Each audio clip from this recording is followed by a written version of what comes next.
Om Rahayu, Om Rahayu, Om Rahayu Sagung Hindumadi. Mugi rahayu sami pinanggih rahayu saking kasane Gusti ingkang mumpeng dumadi. Pada kesempatan kali ini saya akan bahas konsep ketuhanan sesuai ajaran leluhur ingkang adiluhung, yaitu ajaran Budi, warisan leluhur jagat Nusantara.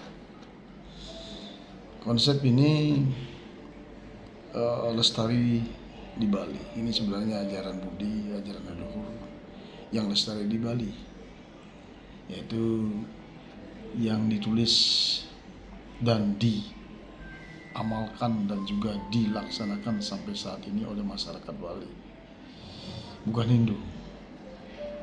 Jadi itu sebenarnya ajaran Budi warisan leluhur yang memang dirangkum oleh Hindu, jadi Hindu Bali, yaitu konsep Pancasrade, 5 dasar keyakinan yang ada dalam ajaran Budi.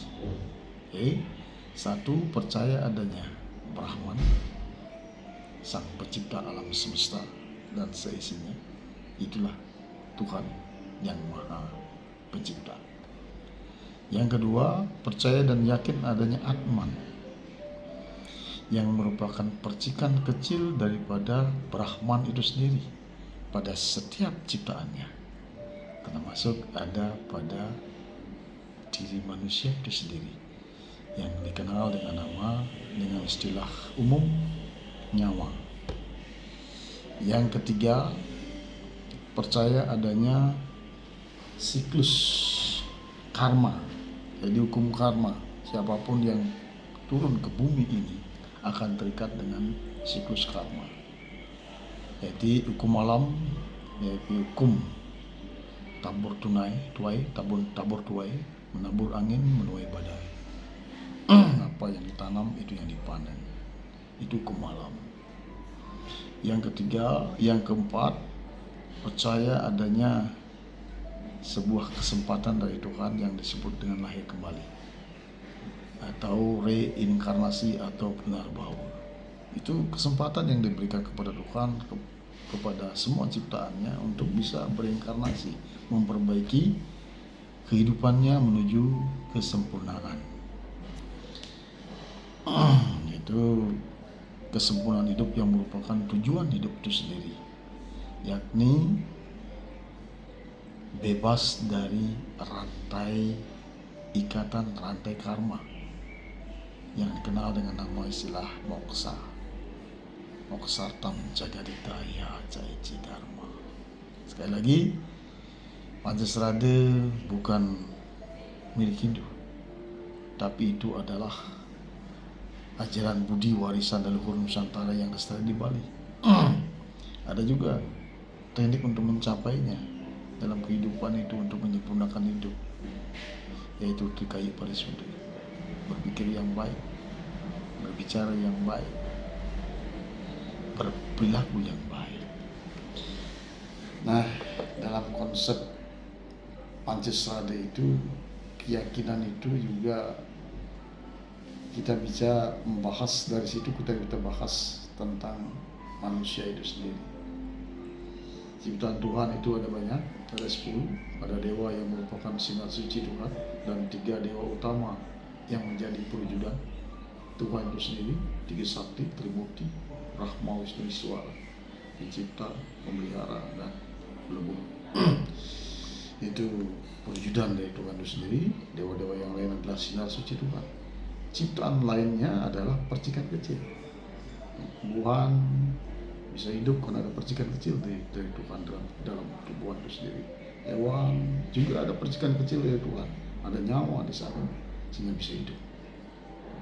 Manusia ada juga percikan kecilnya, namanya nyawa. Bude kala dengan jin setan sama. Itu 10 ciptaan Tuhan yang ada di semesta ini. Nah, untuk di bumi, Tuhan memberikan kewenangan penuh pada manusia untuk mengawali peradaban, memelihara peradaban, bahkan menghancurkan peradaban. Itu memang diberikan kewenangan penuh kepada manusia. Oke, mari kita fokus pada manusia secara spiritual, makna arti manusia dari sisi tradisional, dari sisi ajaran budi. Nah, manusia terdiri dari dua bagian, satu badan halus, yang kedua badan kasar. Badan halus, badan kasar itu ya terdiri dari 5 unsur badan kasar manusia itu. Jadi ada tanah, ada air, ada api, ada udara, ada gas. 5 unsur alam itulah pembentuk badan kasar manusia, yang secara ilmu modern dibahas dan diteliti secara detail oleh ilmu kedokteran modern dan disusun dalam ilmu anatomi fisiologi tubuh manusia. Di dalamnya ada sistem, ada organ, ada jaringan, ada sel, ada DNA, ada RNA. Sehingga ilmu kedokteran itu sangat pesat majunya. Tapi ilmu kedokteran modern itu hanya membahas tentang fisik manusia, bukan badan halus manusia. Yang secara tradisional badan halus manusia terdiri dari 3. Satu nyawa, yaitu Atman yang tadi dibicarakan sesuai dengan konsep Pancasradi. Yang kedua ada Sukma, yang ketiga ada Sedur Papat. Jadi konsep pencarian sang jati diri adalah mencari Sukmaning jati ning sari dumadi. Karena di sebelah itu ada nyawa. Nyawa itulah percikan-percikan kecil Tuhan itu sendiri. Makanya orang Bali menyebut Makejanglah widi. Dewa ada di Dewiki. Artinya semua manusia itu ada ya percikan kecil Tuhan itu sendiri. Ada beliau di dalam. Makanya yang perlu kita cari adalah sang jati diri adalah Sukma. Nah, di Bali juga Sukma itu disarengin diikuti oleh Sedur Papat. Nah, Sedur Papat inilah namanya kandung 4. Di Jawa Sedur Papat itu terdiri dari Kakang Kawah, Adiari, Gedeh, Pusat, Sedur Papat, Kalimani Panca. Nah, itu dia. Kalau di Bali dibedah lebih detail lagi yang disebut dengan kandung 4. Kalau Sedur Papat yang kita lahir sekarang ini, seperti saya, jadi Suwardana yang lahir pada abad ke-19 ini, disaringin oleh Sedur Papat namanya kandung 4 kali. Yanyong, Gede, Hari-hari, Pusat. Itu hampir sama gininya. Cuman di Bali lebih detail. Karena di Bali juga akan mempelajari Sedur Papat masa lalu yang disebut dengan kandung 4 budi. Yaitu Sedur Papat, saya lahir sebagai Suwardana, 500 tahun lalu saya pernah lahir. Namanya ada jadi apa di waktu itu, ya.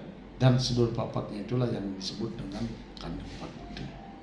Anupati, Majapati, Banaspati, Raja. Itu kandung 4 budi. Jadi Sedur Papat masa lalu. Kalau kita bisa menarik kekuatan Sedur Papat masa lalu, itu kita akan bisa menarik kekuatan masa lalu. Kita memahami siapa diri kita di masa lalu, bukan mengulang. Misalnya kita jadi apa di masa lalu, sekarang harus jadi itu. Misalnya dulu masa lalu menjadi brahmana atau menjadi pendeta, sekarang harus jadi pendeta, tidak. Kita mengetahui dulu jadi raja, dan sekarang harus jadi raja, ya tidak.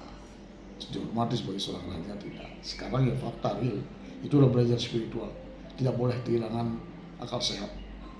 Sekarang ya sekarang, seperti saya sebagai Suwardana, anak seorang petani nelayan, ya saya ya Suwardana sekarang. Ya, kita untuk memahami masa lalu, mengetahui masa lalu, yang paling poin adalah apa kesalahan masa lalu, yang sehingga Tuhan memberikan kesempatan untuk lahir kembali untuk diperbaiki. Ya, jadi kalau tahu kesalahan masa lalu, kita dilahirkan kembali sekarang, kita bisa memperbaikinya. Tapi kalau kita tidak tahu masa lalu, tidak tahu kesalahan masa lalu, apa yang mau diperbaiki? Ya kita cuma bisa ikut tuntunan agama, berbuat baik ini ya itu kan biasa. Itu yang di luar itu adalah kita bisa menengok masalah-masalah untuk kita perbaiki, dan kita tahu tugas khusus dari kembali untuk kita laksanakan. Itu baru akan bisa mencapai kebebasan, bebas dari ikatan rantai karma menuju moksa jaga ditaya jaya dharma. Itu konsep ketuhanan dan ciptaannya manusia yang bisa saya jelaskan.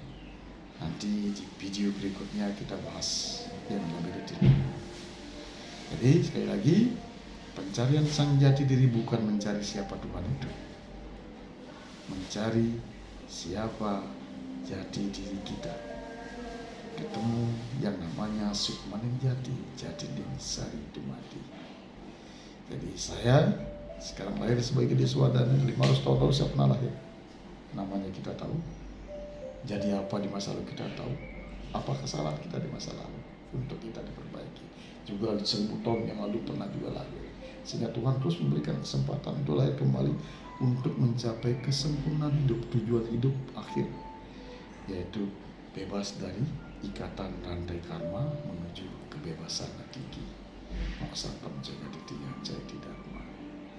Ini pembelajaran awal mengenai konsep ketuhanan dan ciptaannya sesuai dengan ajaran Budi, warisan leluhur jagat nusantara ingkang adiluhur.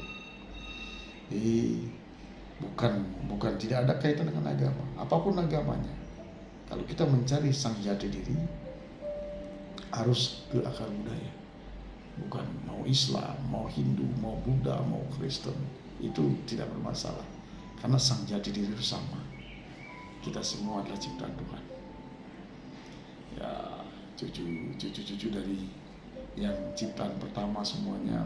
Tuhan menciptakan pertama manusia, pasang manusia itu. Ya kita turunan dari itu semuanya. Ya orang Muslim memberi nama Adam Hawa boleh. Orang Hindu memberikan nama Sang Manu juga boleh. Siapapun namanya.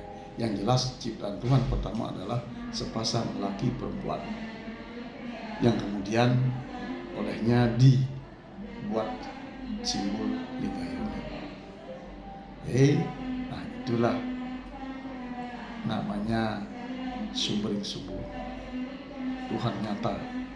Siapa? Dari Adam Hawa, terus cucu, terus anaknya, cucunya, sekarang kita. Nah itulah konsep ajaran leluhur.